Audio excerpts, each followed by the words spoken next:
Welcome back to our channel. I want to thank you for watching. This will be our first podcast in the Explorer.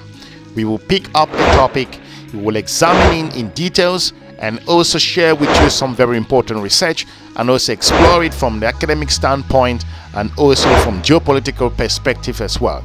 The topic today is Africa and foreign influence. We encourage you to listen to this episode so you can provide us with your own feedback, and if you like such episodes, we will be able to bring you a little bit more alongside our weekly videos. So without any more delay, let's just dive straight into it. In recent years, Europe has mostly abandoned its interest in African countries, leaving a vacuum that is being filled by China, Russia, and Turkey. Current European policy towards Africa is short-sighted, mainly aiming to address the migration crisis, but Europe has an opportunity to form a long-term mutual beneficial partnership in turn. Looking at other aspects, if you look at the nutshell with regards to how we're going to be looking into this, sub-Saharan African countries in particular are susceptible to foreign intervention. Europe's history there is mixed, but in recent decades has left a vacuum. Policies that are also aimed for a long-term partnership. States' national interests are not limited to their territory or neighborhood. Good economic, foreign, and also security policies. It's based on identifying national interest and also consequently cultivating sphere of interest to different degrees and varying levels of priorities. Regional and global powers will establish spheres where they can also exercise influence. This influence can be used in the short term, mainly to advantage of the influencing power, or to develop a long-term zone of interest to the country's mutual beneficial aspect. Areas where political structures are fragile, regardless of whether they are democratic or autocratic, because they have not been adapted to the local culture or societal needs, are especially prone to dependency or intervention by foreign powers. This intervention can be economic, political, or come in the form of soft power.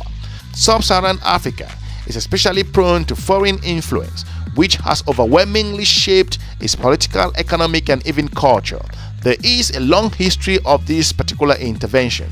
If you look at how Europe entered Africa, up to the 16th century, the coastal areas on the Indian Ocean were mostly influenced by Arabs and Indian traders. African tribes exchanged gold and ivory, as well as slaves for textile, metal products, and weapons.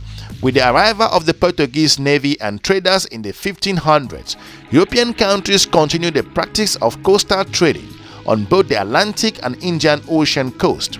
Portuguese traders were quickly followed by the Spanish, Dutch, British, and also French. Due to the European competition, the various nations established fortified outposts in strategic locations. This not only aided the exchange with the tribal areas in the hinterlands, but also served as bases these countries used to secure increasingly important maritime routes to the Indian and East Asia. The colonial powers put massive effort into introducing working administrative systems and the rule of law in that particular time. In contrast with what was going on in the Americas at the time, European powers were not yet exploring colonizing the interior. As Europeans were very vulnerable to tropical diseases, especially malaria, only the Dutch, the French hangouts, who were forced to leave Europe, developed a permanent state based primarily on farming on the Cape of Good Hope. The Portuguese increasing their own holdings and were slowly entering Angola and Mozambique. The development of quinine and other medical advances in the middle of the 19th century allowed European explorers to make expedition into heart of Africa. The continent was no longer an unknown territory. In an unprecedented land grab, the various competing European powers divided Africa into colonies. Boundaries were drawn not according to established traditional lines, but the theoretical, strategic, and even conflicting interests of European powers.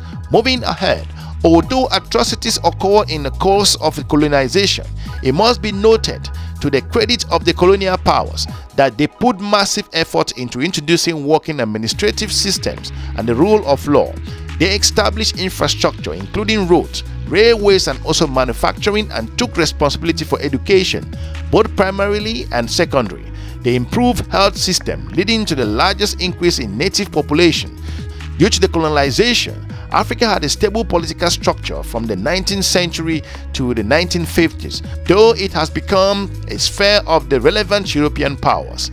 If you look at the downward spiral with regards to this foreign intervention in the continent of Africa, in a wave of decolonization in the 1950s and 1960s, and in the case of Portuguese territories in the 1970s, the colonies became independent states, supposedly adopting European democratic norms for governance.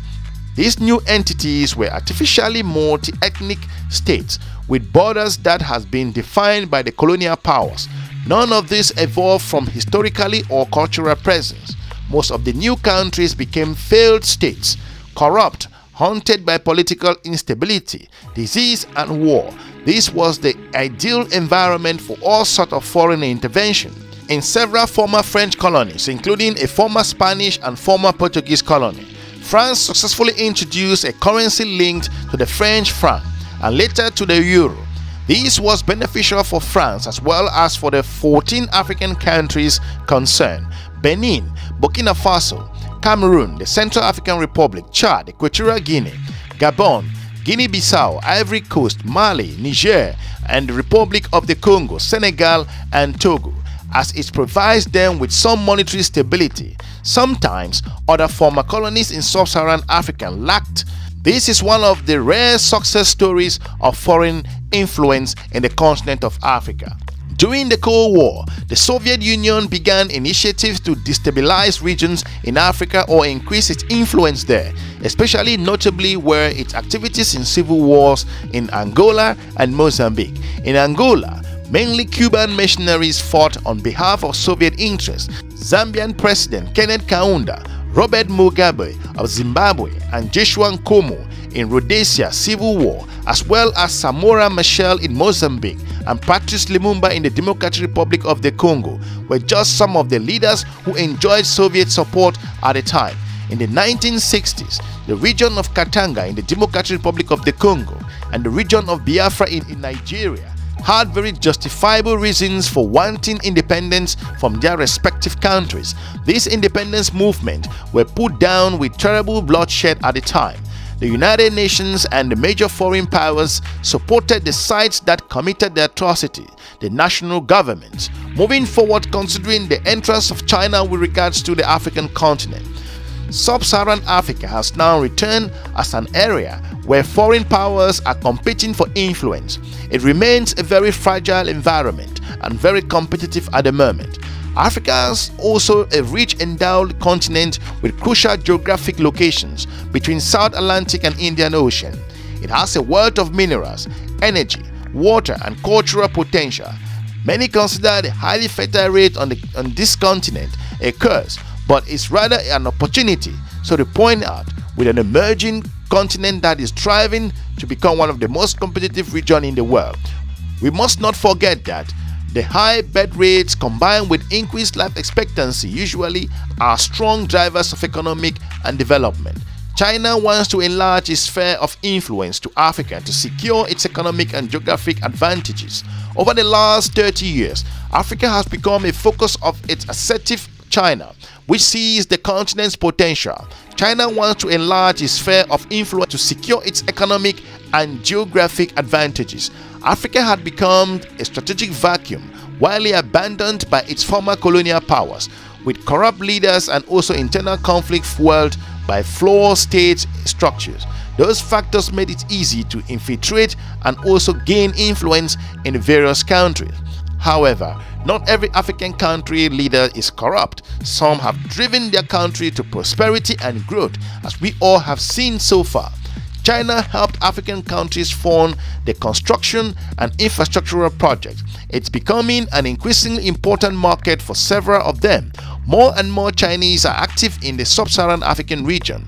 All of these players to China's advantage, allowing it to exercise influence. If you look at the European failure in the continent of Africa, Europe, on the other hand, had lost much of its influence in Africa and for a long time even neglected it as a sphere of interest. European countries mostly limited their activities there to some feel-good humanitarian activities or initiatives.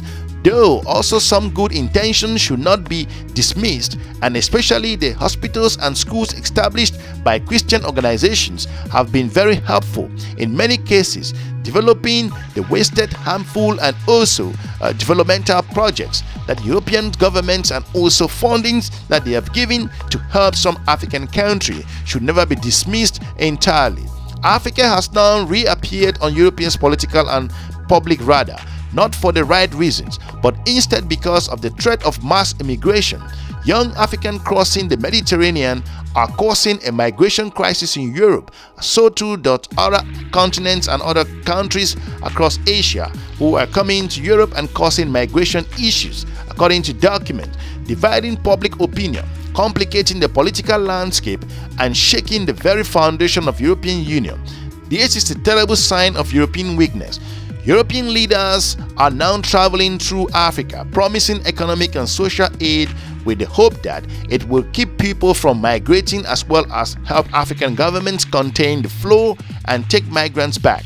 These measures will not succeed, based as they are on the false assumptions and lacking the potential for making Africa a zone not only for long-term interest but also influence. It is an attempt at a short-term fix and is bound to fail. Success can also be based on a strong will to make Sub-Saharan Africa an essential zone of interest for European countries. Success can also be based on a strong will from the politicians and also business communities to make Sub-Saharan Africa an essential zone of interest for Europe. Whether the influence benefits both sides, this will not be a neo-colonial relationship, but a robust partnership. Such involvement in Africa is more than a tremendous opportunity for Europe. It is a strategic necessity. The robust economic involvement of European business is only possible based on strong political support, leading the host countries to respect property rights and the rule of law. Turkey's partnership is also very important in considering the African influence at the moment. As opposed to many members of the European Union, Turkey has recognized the opportunities in Africa, has begun building on the zone of interest there. Turkish businesses is very active in Africa, and governments in Ankara is getting involved in infrastructure and also other very important projects. Currently, on the strategically important Horn of Africa, Turkish Airlines flies to more than 50 destinations in Africa, a clear sign of country's commitment. Ankara's success has potential to serve in a long-term also interest. Turkey will be an ideal match for European countries in creating a successful partnership with Africa. Further alienating Turkey politically could strengthen Ankara's alignment with Moscow, although it would not be Turkey's first choice. Europe and Turkey will be complementary in the partnership with Africa. The other alternative, bad for everyone involved, especially in Africa, will be if Europe, China and Turkey, in alignment with Moscow, were to follow conflicting interests in the political vacuum. Along with African countries, Europe would also be a loser in the long term. Hopefully we've informed you regards to these particular interests, looking at also the implication of foreign influence in the continent of Africa. Let us know what you think with regards to this particular first podcast that we've produced to you. If you are from one of those countries that foreign influence is impacting the progress and development in your country, we would like to hear from you in the comment section. For now, I want to thank you very much. We encourage you to check some of our informative videos on this YouTube channel. We're looking forward to meeting you soon in our next episode. Have a good day. Bye-bye.